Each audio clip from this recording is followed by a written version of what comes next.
যারা ঘরে বসে বসে ভাবছেন যে কি করব তাদের দিন এভাবে চলে যাবে। জাস্ট কিছু একটা শুরু করে দেন, দেখেন আস্তে আস্তে আপনার পদবি অথবা টাকা পয়সা আসতে থাকবে।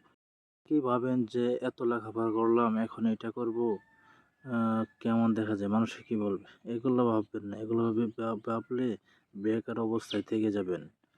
আপনি যে কোনো একটা কিছু শুরু করে দেন, ঠিক আছে? কে কি ভাবলো, কে কি করলো এটা দেখার বিষয় না। চেষ্টা করতে থাকেন, আপনি একদিন ওই পদে যেতে পারবেন যে পদ আপনার স্বপ্ন। আর কোনো কাজকে আপনি ছোট মনে করবেন না। যারা বড় হয়েছে খোঁজ নিয়ে দেখেন, তারাও প্রথমে ছোট কাজই করত।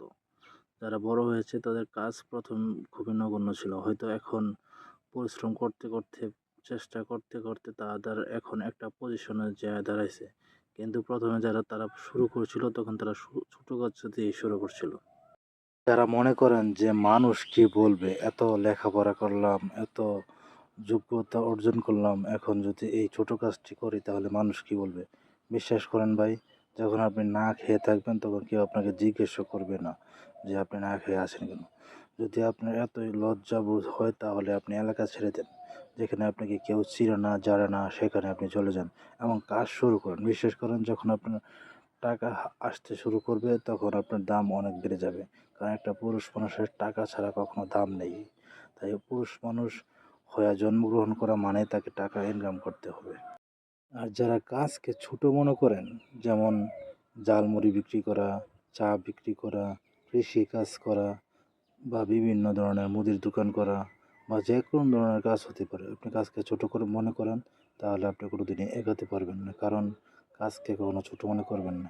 আপনি কাজ করতে থাকেন, চেষ্টা করতে থাকেন, আপনার পজিশন, আপনার আপনার পরিবর্তন অবশ্যই আল্লাহ করে দিবেন।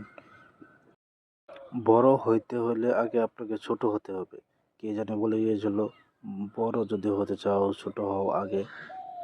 আর যারা লেখাপড়া করতেছেন, ভাবতেছেন যে লেখাপড়া করে কিছু একটা করবেন, স্বপ্ন পূরণ করবেন, সরকারি চাকরি পাবেন বা বিভিন্ন ধরনের চাকরি করবেন, তারা অবশ্যই লেখাপড়ার পাশাপাশি আপনার নিজের এক্সপিরিয়েন্স বা দক্ষতা অন্য কোনো কাজ সাথে শিখবেন, যেটাকে আপনার জীবনকে এগিয়ে নিতে পারবেন।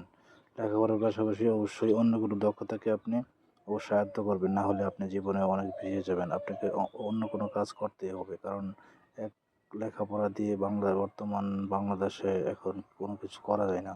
অবশ্যই আপনাকে নতুন এক্সপিরিয়েন্স, নতুন অভিজ্ঞতা, নতুন কিছু শিখতে হবে, যা আপনাকে জীবনকে আরও সহজ করে দেয়, আরও নতুনত্ব নিয়ে আসে।